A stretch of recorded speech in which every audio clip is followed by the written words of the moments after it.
صلیب پر ہماری لعنتوں کو اپنے اوپر اٹھا لیا اور صلح، امن، سچائی، حلیمی اور فروتنی کا پیغام دے کر ہمیں اس دنیا سے وہ خوبصورت کام کر گئے کہ اب اگر ہم غور کرتے رہیں ان باتوں پر تو ہماری زندگی دوسروں کے لیے مشعل راہ ہو جائے گی۔ اور اگر عزیزو ہمارے پاس کوئی دنیا میں رہتے ہوئے خداوند کا کلام کہتا ہے، کوئی اختیار ہے، کوئی عہدہ ہے، کوئی بھی ایسی چیز ہے تو کلام میں لکھا ہوا ہے، تو بجائے ہم ان زندگیوں پر حکومت چلائیں، بھیڑوں کی فکر رکھتے ہوئے ان کے لیے نمونہ بنے، یسوع مسیح نے فرمایا جو تم میں بڑا ہونا چاہے وہ تمہارا خادم بنے، اور جو تم میں اول ہونا چاہے وہ سب کا غلام بنے، کیونکہ ابن آدم بھی اس لیے نہیں آیا کہ خدمت لے بلکہ اس لیے کہ خدمت کرے اور اپنی جان بہتیروں کے بدلے فدیہ میں دے دے۔ یہ مرکز 10 باب کی 43rd ورس سے لے کے 45th ورس تک ہے۔ عزیزو، جس طرح اس بھیڑ کو جو خداوند کو یروشلم میں ویلکم کر رہی تھی، ہوشنا کے نعرے لگا رہی تھی، یسوع نے ان سے فرمایا کاش کہ تم اسی دن سلامتی کی باتیں جانتے، کیونکہ وہ دن آئیں گے جب دشمن تمہارے خلاف مورچہ باندھ کر تمہیں گھیر لیں گے اور تجھ کو اور تیرے بچوں کو جو تجھ میں ہیں زمین پر دے پٹکیں گے۔ اور 1900 سال تک عزیزو ایسا ہی ہوا تھا، جب انہوں نے پیلاطوس نے تو اپنے ہاتھ دھو لیے تھے، لیکن انہوں نے جب چلا چلا کر کہا کہ یہ گناہ ہمارے اور ہماری اولاد کے، اور جب انہوں نے یہ کہا تو 1900 سال تک 1948 تک، جب تک وہ اپنی وعدہ کی سرزمین میں نہیں آئے، دنیا میں بھٹکتے پھرے تھے، اور کلام کی وہ باتیں جو خداوند نے ان کے لیے کہی تھیں وہ پوری ہوئیں۔ عزیزو، آج ہمارے لیے، کلیسیا کے لیے، گھرانوں کے لیے، اداروں کے لیے بھی خداوند کی یہی آواز ہے کہ کاش کہ تم کلام مقدس کی باتوں پر توجہ کرو۔ جب تک ہم اپنے عزیز و مدعی کے ساتھ راہ میں ہیں، ہم اس کے ساتھ صلح کر لیں۔ کہیں ایسا نہ ہو کہ مدعی ہمیں منصف کے حوالے کر دے اور منصف ہمیں سپاہی کے حوالے کر دے اور ہم قید خانہ میں ڈالے جائیں، کیونکہ وقت ابھی ہے، وقت کو غنیمت جاننے کا موقع اور وقت ابھی ہے۔ ہم تو سالہ سال سے پام سنڈے منا رہے ہیں عزیزو، لیکن اگر اس پام سنڈے میں ہماری لائف میں کوئی چینج ہی نہیں آیا ہے تو ایک بہت بڑا سوالیہ نشان ہے۔ آج اگر ہم اپنے بچوں کی زندگیوں پر، اپنی زندگیوں پر غور کریں تو دشمن ابلیس آج ہمارے بچوں کے خلاف بہت سے مورچے بنا رہا ہے اور تنگ کر رہا ہے۔ وہ ایسے مورچے ہیں کہ اگر اس وقت ہم نے ہوش نہ سنبھالی تو پانی سر سے گزر جائے گا۔ ایک بڑی خوبصورت آیت ہے یرمیہ 9:21 کے مطابق، کیونکہ موت ہماری کھڑکیوں میں چڑھ آئی ہے اور ہمارے قصروں میں گھس بیٹھی ہے، تاکہ باہر بچوں کو اور بازاروں میں جوانوں کو کاٹ ڈالے۔ قید خداوند یوں فرماتا ہے کہ آدمیوں کی لاشیں میدان میں گھاس کھاد کی طرح گریں گی اور اس مٹھی بھر کی مانند ہوں گی جو فصل کاٹنے والے کے پیچھے رہ جائے، جسے کوئی جمع نہیں کر سکتا۔ وقت ہے اور موقع بھی ہے عزیزو کہ ہم اپنے نجات دہندہ کی باتوں پر توجہ کریں، جس نے فرمایا میرا جوا اپنے اوپر اٹھا لو اور مجھ سے سیکھو، کیونکہ میں حلیم ہوں اور دل کا فروتن، تو تمہاری جانیں آرام پائیں گی، کیونکہ میرا جوا ملائم اور میرا بوجھ ہلکا۔ آج موقع ہے کہ ہم اپنا ہر طرح کا بوجھ اس پام سنڈے پر خداوند کو دے دیں، اور کسی بوجھ کو بھی اپنے اوپر رکھ کر نہ چلیں، کیونکہ خداوند نے ہمیں دعوت دی ہے کہ محنت اٹھانے والوں اور بوجھ سے دبے ہوئے لوگ، آج بہت ساری اکثریت گھرانوں کی جب کسی کے ساتھ شیئرنگ ہوتی ہے تو بہت بوجھ ہے زندگیوں کے اندر، ایسی ایسی باتیں ہیں عزیزوں جنہیں سن کر تکلیف ہوتی ہے، اور وہ صرف اسی لیے ہے کہ اپنا بوجھ ہم خداوند کو نہیں دیتے، جس کا جوا نرم اور ملائم ہے۔ آج کون کسی کا بوجھ اٹھاتا ہے کوئی دنیا میں ایسا شخص؟ کوئی بھی نہیں، لیکن ہمارا نجات دہندہ ہے جو فرماتا ہے کہ اپنا بوجھ مجھے دے دو۔ یہ ہمارے اپنے اوپر ہے کہ ہم دیتے ہیں کہ نہیں، نئی زندگی حاصل کریں خداوند سے، نئے مخلوق بن جائیں خداوند کے حضوری میں، پرانی چیزوں کو خیر بات کہہ دیں، کیونکہ عزیزوں کتنی مرتبہ ہم نے صلیب کا پیغام سنا ہے، گڈ فرائیڈے کو سنتے ہیں، لیکن اگر ابھی تک کلام میں تو لکھا ہے جتنے مسیح یسوع کے ہیں ان سب نے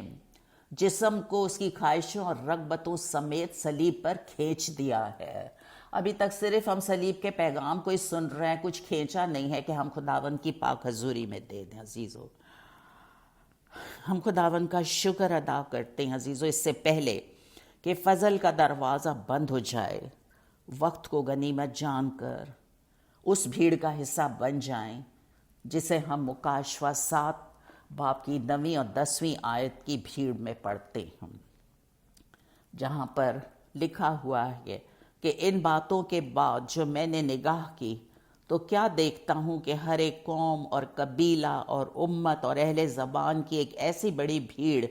جسے کوئی شمار نہیں کر سکتا، سفید جامے پہنے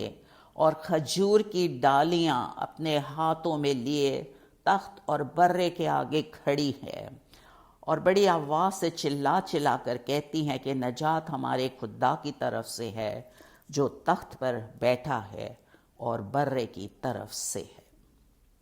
عزیز و بنائے عالم سے پیشتر ہمارے لیے نجات کا الہی انتظام تو خداوند خدا نے کر دیا تھا۔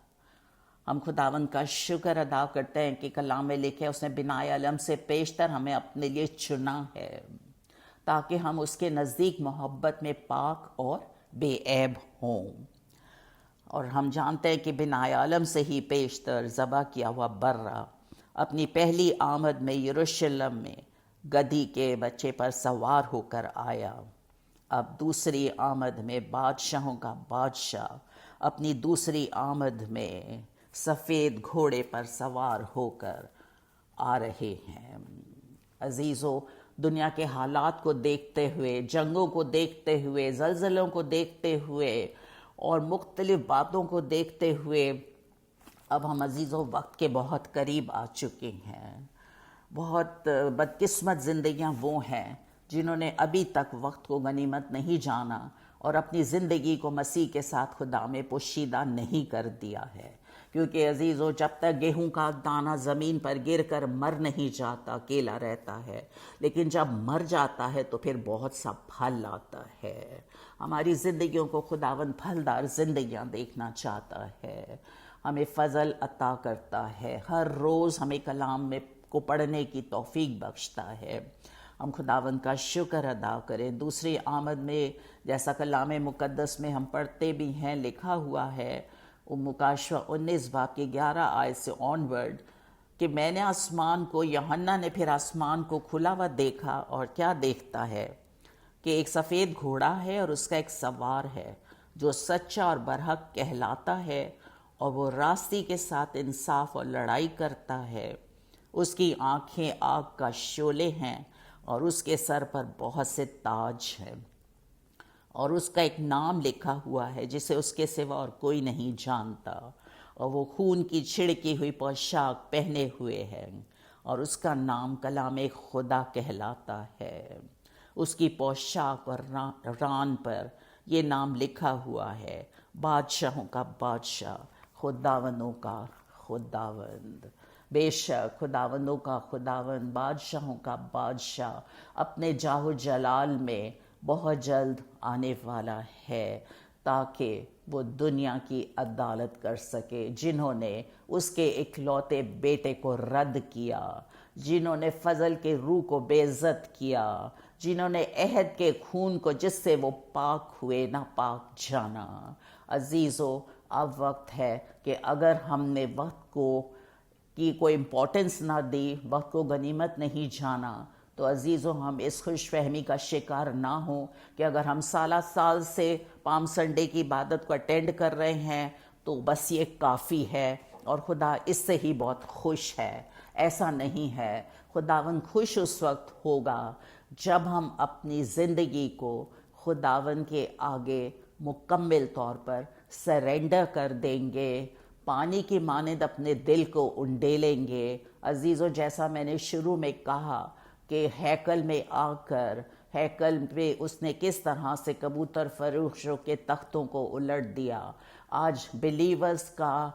بدن جو ہے، دل جو ہے، وہ خدا کا مقدس ہے۔ اگر اس دل میں ہماری زندگیوں میں ہم نے بھی ایسی بہت ساری چیزوں کو ڈیکوریٹ کیا ہوا ہے، جسم کے کاموں کی باتوں کو ڈیکوریٹ کیا ہوا ہے،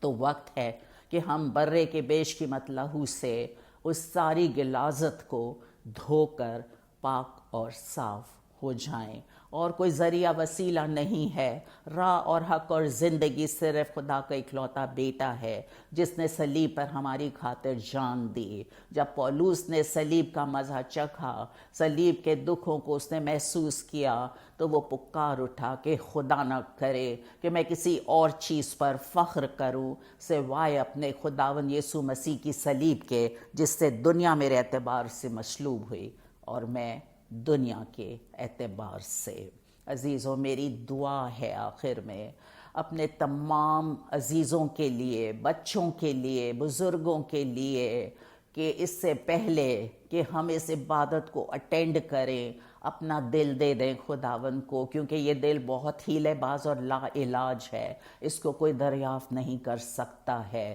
جبکہ خداوند کا کلام کہتا اپنے دل کی خوب حفاظت کر، کیونکہ زندگی کا سرچشمہ یہی ہے۔ دعا ہے کہ خداوند ہم سب کو اپنے نقش قدم پر چلنے کا فضل عطا کرے، اس حلیمی کو، اس فروتنی کو اپناتے ہوئے اپنی خودی، اپنی انا، اپنی میں کا خاتمہ کر دیں۔ ہمیں خداوند ایسا فضل بخشے۔ آمین۔